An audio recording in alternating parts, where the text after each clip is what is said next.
Hi everyone, I'm Nir Tarsik. I'm a site reliability engineer for Waze. Picking a cloud provider is not an easy task, and there is a perception that the cost of switching providers is high.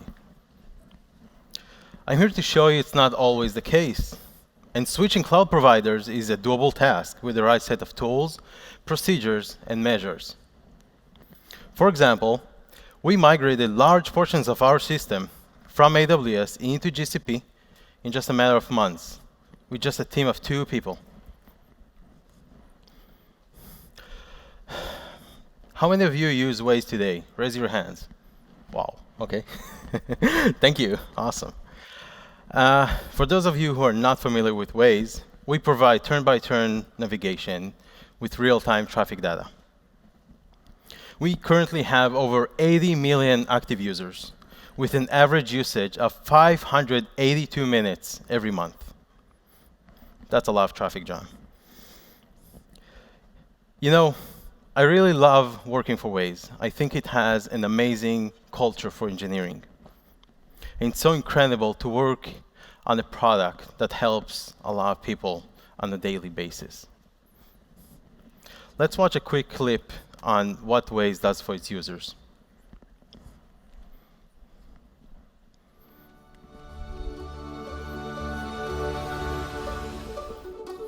When Waze first launched, its core was about outsmarting traffic together. CCP is the next natural evolution of Waze. Now we're really talking about saving time for millions of people. Our drivers are out on the streets every hour of every day, reporting the most accurate information on closures and congestion. We are taking that information and delivering it to the government officials who can address incidents in real time. This is a real program with real impact. We're actually sitting down with partners and having measurable results every day.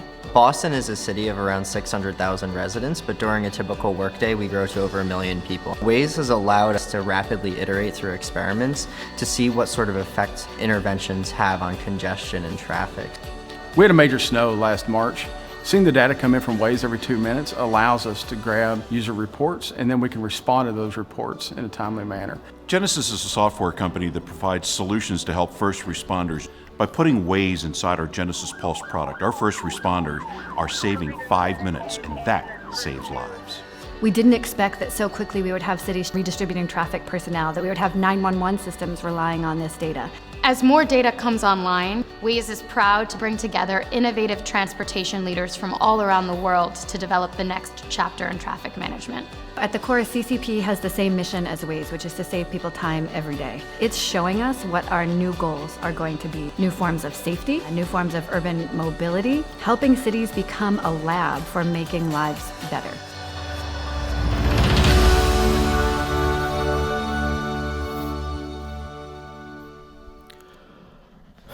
All right, so now that we understand what we do in order to improve everyone's lives, let's take a second and look at our scale. What does it take to power up Waze to serve over 80 million users?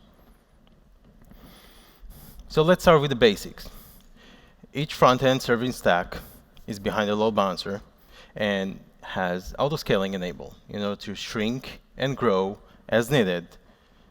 That way, we allow ourselves to have the flexibility in terms of rush hour or save costs when it's middle of the night and no one is driving. On the database side, we use Cassandra. We have over 800 nodes of Cassandra. Each cluster also contains a memcache set cluster.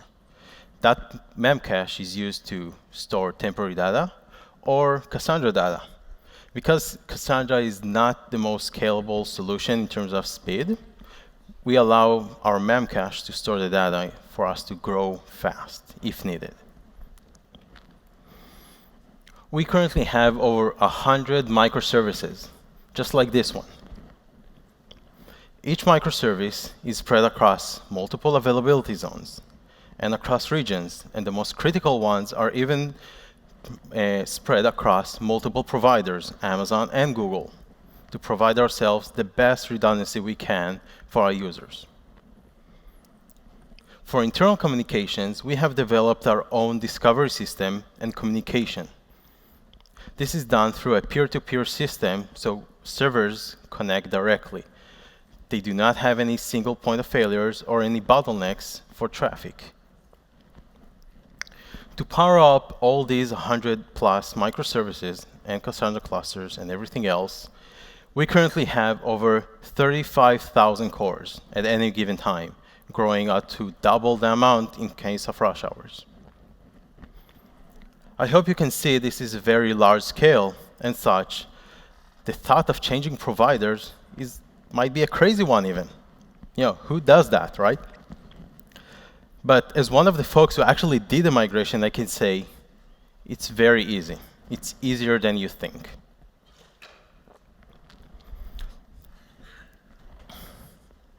It's very interesting because most migration talks you'll hear are either Boolean, either this provider or that. A partial migration lets you mix and match provider solutions, and you can decide to remain split among providers long term. And you can enjoy the benefit of both worlds at the same time, and experiment while you do so. For example, in 2015, Amazon had an outage that lasted 8 hours. This was pre our GCP migration. We wanted to spin up our GCP cluster sooner than what we wanted, but sadly we couldn't do it just because we weren't ready. Our engineers worked a lot of time to make sure Waze will not crash that day, and I'm happy to say we didn't, but it was very, very close. And this was one of the triggers for us to actually realize we actually need a multi-cloud solution and not just rely on one provider.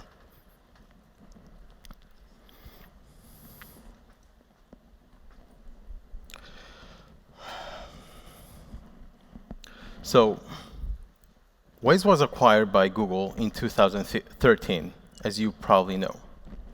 Now, if you're owned by a company who provides cloud services, it makes sense that we'll look at it and not just say, we'll stick with what we have. But doesn't mean that we'll actually migrate to that if it doesn't make sense. We had that privilege of picking ourselves what provider we want to run, and we weren't forced anything upon us. It's also very hard to choose a provider. Give me 1 second. I'm sorry about this.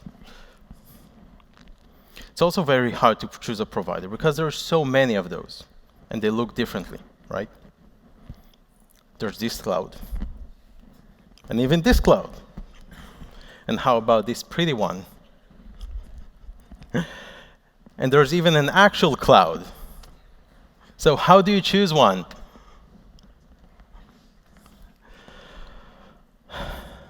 So why GCP? When you choose migrating to another provider,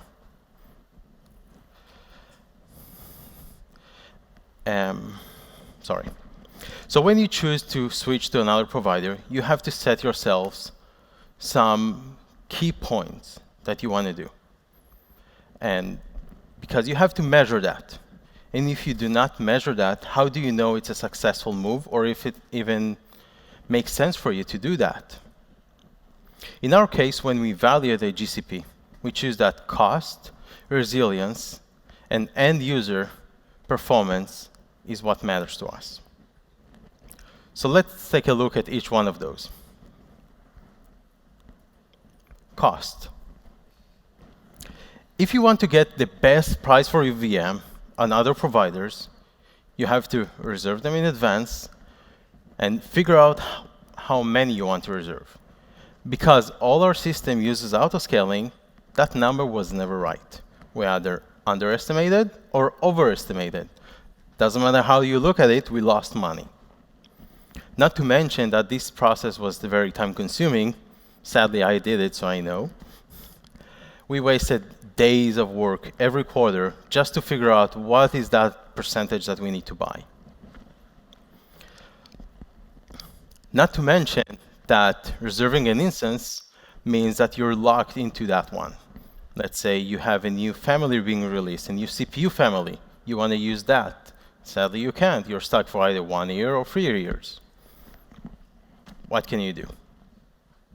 Or maybe you have redesigned your application, and now you actually don't need those 200 nodes of Cassandra, and you actually need 3.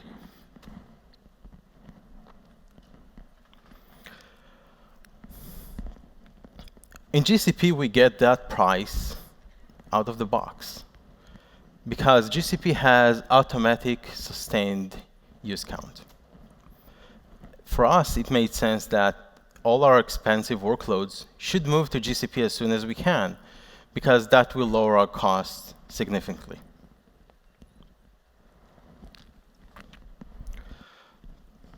Next up, we have custom machine types.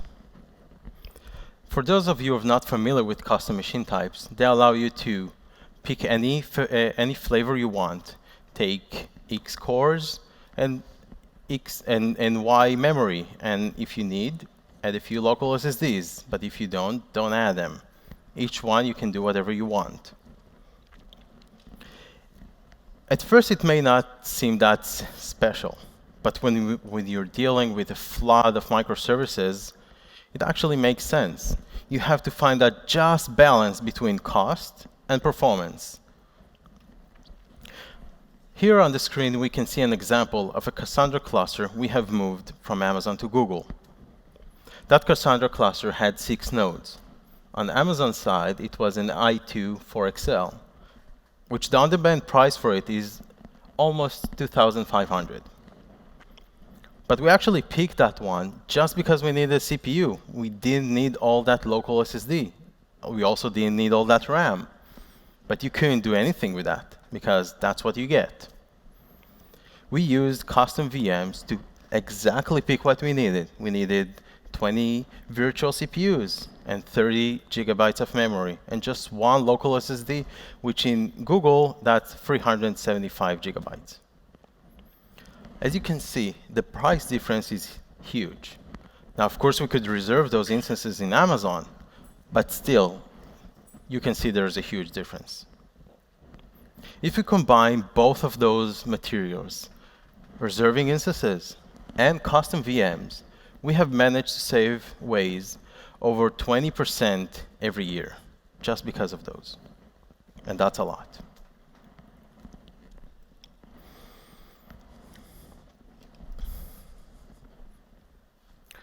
The next metric we have was resilience. GCP's flat network provides us a seamless cross-region transport. A VM can communicate to a VM in the same region just as easily as it can talk to another region. You don't have to worry about firewall rules, external IPs, encryption, or so forth. It's as simple as that. This is something we couldn't do in AWS, which prevented us from moving easily into a multi-region solution.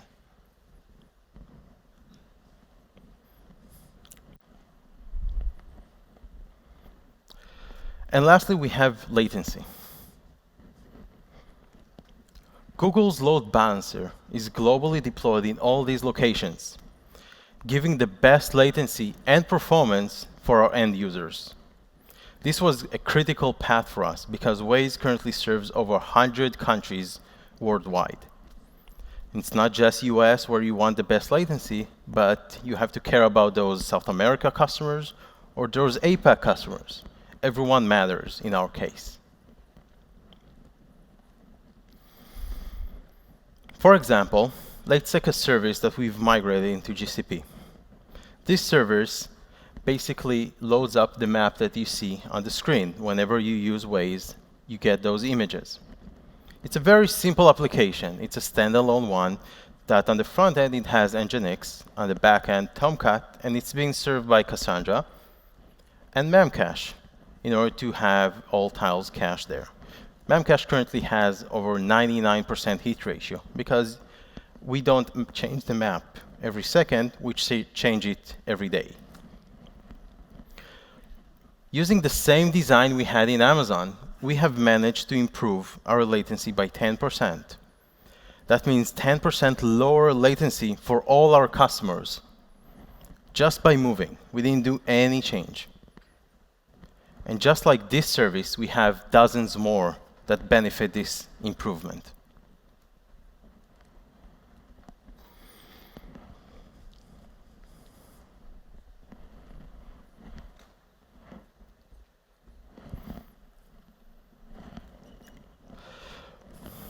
Sorry about that. Once we've decided that we want to migrate, we have set ourselves some principles on how we plan to migrate. First of all, we wanted to make sure that we shield our developers from this migration.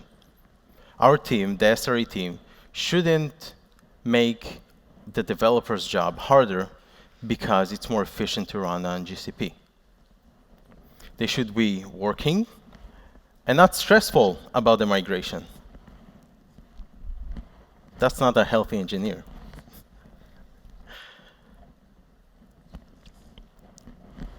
Next, you should always have an escape plan. In this case, I'm not sure if he has one. In case we have any issues with the migration, we wanted to have a fast rollback. This gave us more confidence in going fast because we always knew there's a way back. We never let it go.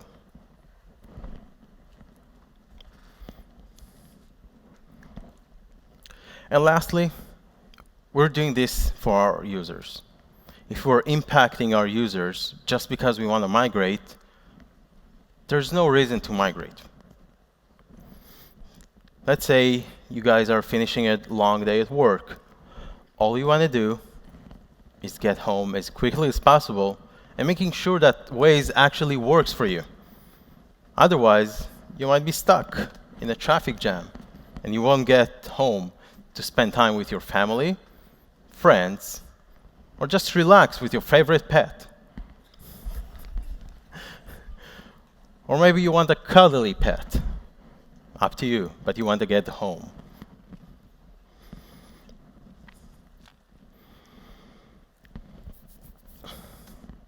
Next that we decided on how we are going to migrate, we need to design how we will do this.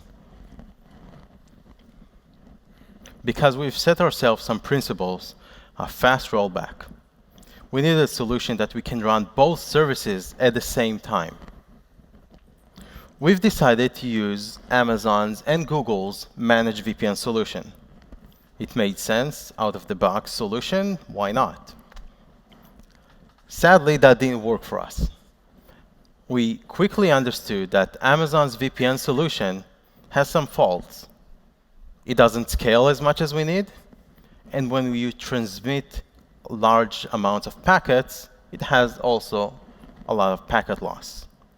Both things we couldn't tolerate.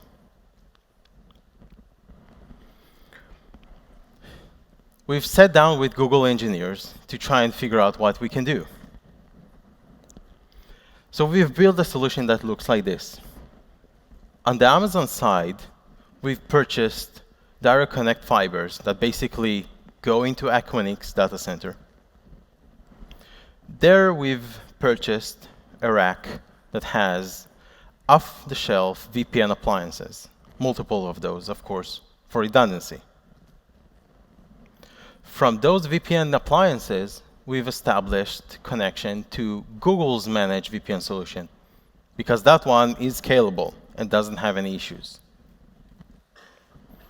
This allowed us to have both providers look like it's just one provider. A VM can talk to a VM just as it talks to a VM it's in its zone, its region, and if it's in GCP, it doesn't know. It has another IP address, but for him, it's an internal IP. It just works. This later has evolved into a managed solution that Google is providing customers, and it has improved since we've designed this. If you guys want to use this, you don't need those VPN appliances. Google's solution just allows you to take a fiber cable from Amazon and from Google and connect them, and that's it. That product is called Private Interconnect.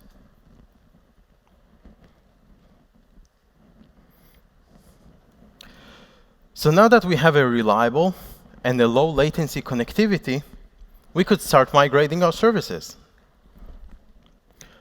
But we needed to come up with a way to achieve our other principles. How do we shield those engineers from being frustrated because we migrate? They shouldn't care if it's in Amazon or in Google. They just want to deploy their applications. We've done a lot of research, and we found out that Spinnaker, which is an open source application developed by Netflix and maintained also by multiple other companies, is the right choice for us. Spinnaker supports multi-cloud setup. It supports both Amazon and Google, and even Azure if you want one. It's maintained by Google itself, and we even have engineers from Google working on it here, and Microsoft and other companies. As you can see here, we have an application. This is real production traffic. And in one page, we can see our application running both in Amazon and in Google. We don't need to worry about it. We don't need to figure out where it's running. And we can also see that one instance out of those 120 shards we have in Amazon is misbehaving. So we can terminate it easily, or autoscaling will automatically. We don't need to worry about it.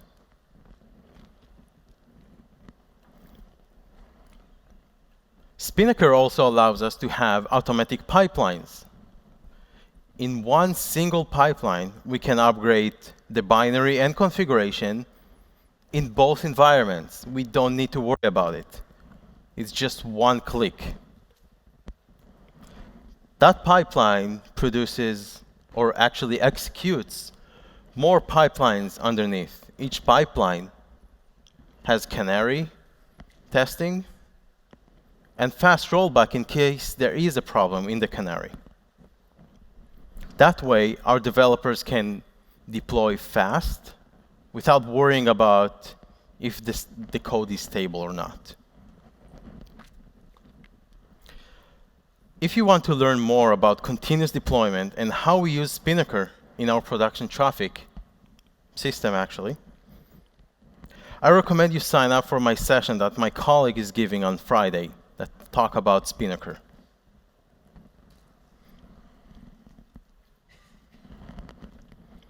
Now, earlier, I've talked about the outage Amazon had in 2015.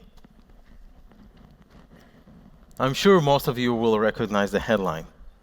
This was just last week. They just gave me more material for my work, I guess. So, in 2015, we barely survived that outage. Our engineers worked very hard to maintain ourselves. But here, we were just fine. Because we've implemented those principles, we've defined ourselves. We have multi-cloud, and we are not bounding ourselves to a single provider. So in case one goes down, we're just launching instances in the next one. And a lot of companies did go down, but we didn't.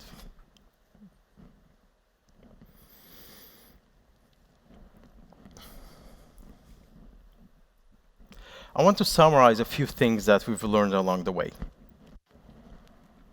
I think those will be valuable to you. Don't look at it as a huge migration of a multi-million company or a multi-million user company. Look at it on a service-by-service basis. You might find that you have any standalone services that you can just as easily migrate them without worrying about those big blocks that have 500 dependencies or dozens of dependencies. And you can start saving up just because you've moved that part. And if you find that you evaluate GCP and you can't run that service on GCP, just wait. It might get better. And I know it because we've done this for the past 3 years, and we've been constantly evaluating GCP until it it has reached the point where we're saying ourselves, this is the right moment, it's ready for us, let's move.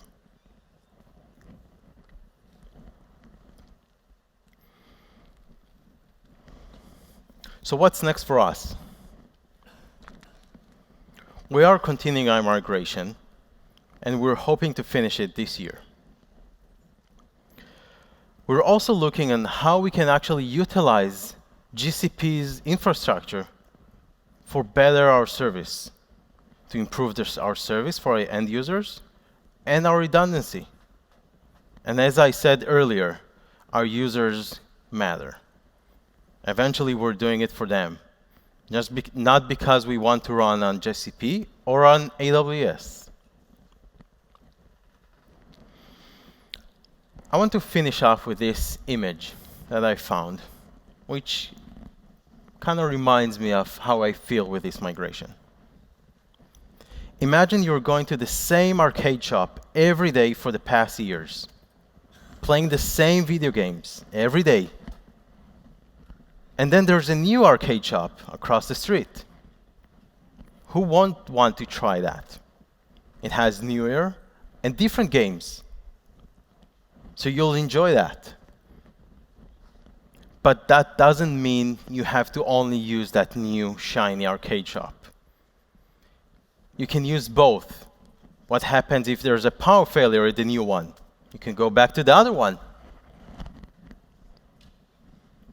You'll just think for your company and for your users, what seems to be the most logic thing to do? And go with your heart, because that's what we did, and we feel more confident that our service is more redundant today and resilient to any outage that we'll have.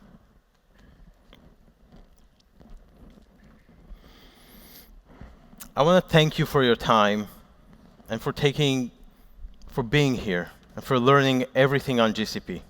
So thank you.